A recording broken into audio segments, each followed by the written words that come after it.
You know what I think, Joel? I think that's absolutely correct. And I think I've isolated some of those reset dates that this is actually happening. We find evidence of this.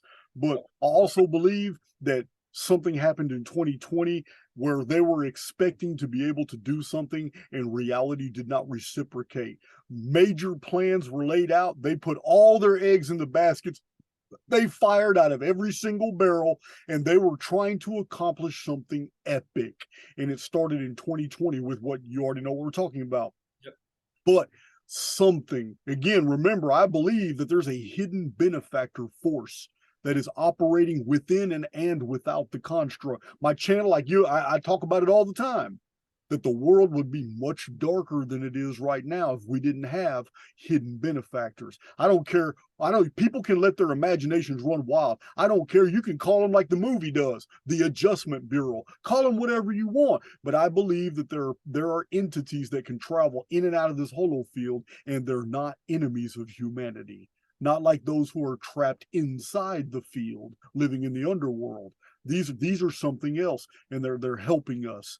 And I believe that whatever was expected to begin happening to the world in 2020, that shit was cut off.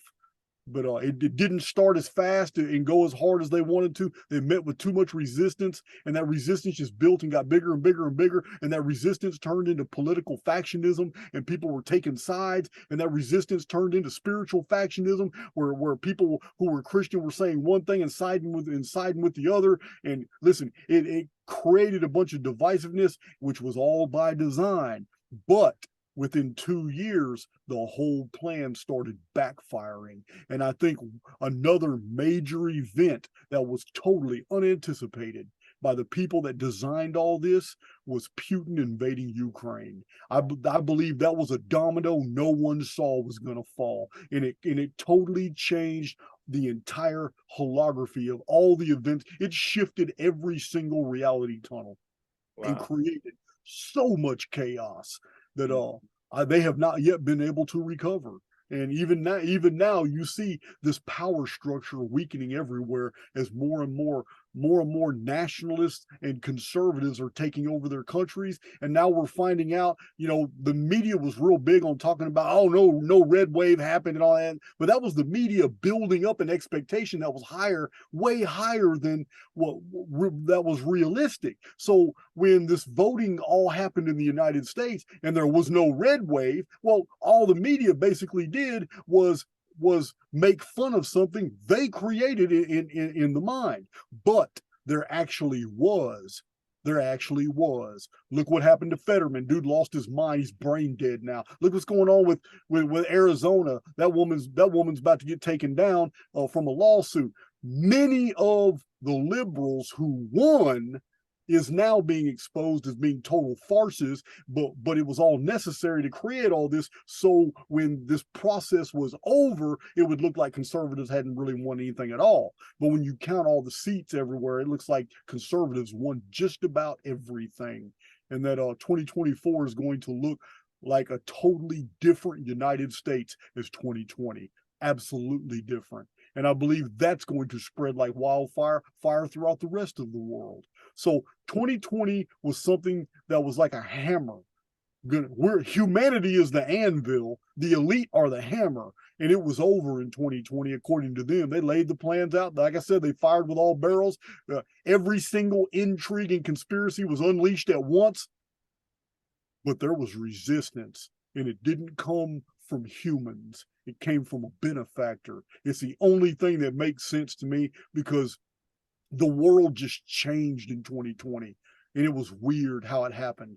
So I'm thinking that, like Charles Fort in 1919, 1920, he's sitting there publishing books about how strange 1902 was, but the people who lived through 1902 had no recollection of anything strange going on. It was in retrospect. Remember, on my channel, I'm always showing evidence that all the calendars, all these calendar systems, and all these books and stuff about different civilizations are always written in retrospect. They're never enacted when they occurred.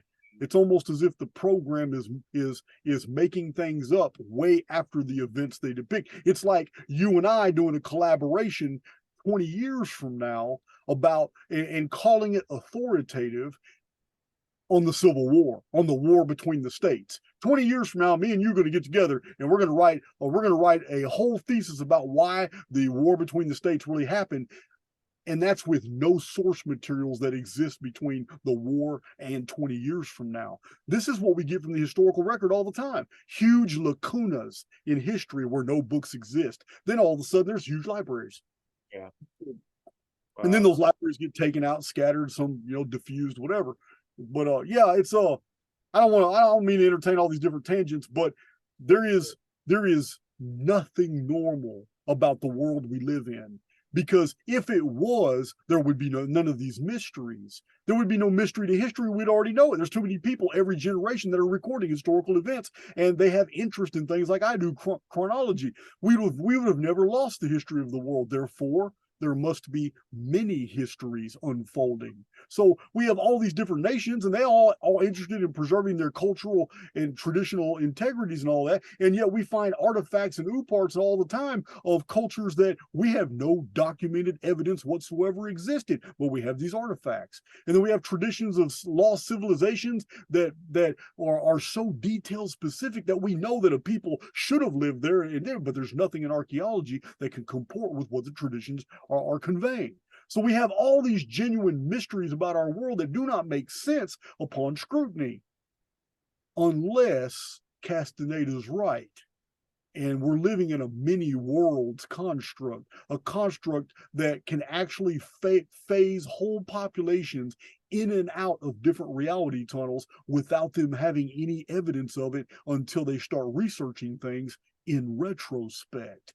And then they design a calendar. Oh yeah, well because that happened, even though it didn't, they were shifted into a new time and a new world. Well, that because that happened, well, we need to start a calendar to keep up with what's going on. So they create a new calendar, call it the Anno Domini calendar, and then they start counting the years. Then historians start finding, oh, look at this old record, look at this old book, and start putting together this whole narrative. But it's always in retrospect because none of these things were written before about that civilization. It's almost as if we're building history, but we're being led to do it. It's like something is feeding us all this data and we just put things together with it. Wow. That's a cool way to see it, man. And I'm so glad you're doing what you're doing, because you're a pioneer in getting to the bottom of it. And most shamans don't bother with translating this over into something that one could put their hands on. It stays out in the dream world, and it's just concepts and it's just personal. But we're in a time now where it makes sense that you would be doing this, that people like yourself would be in place to sort of put it together in this fashion. It's really well done, man.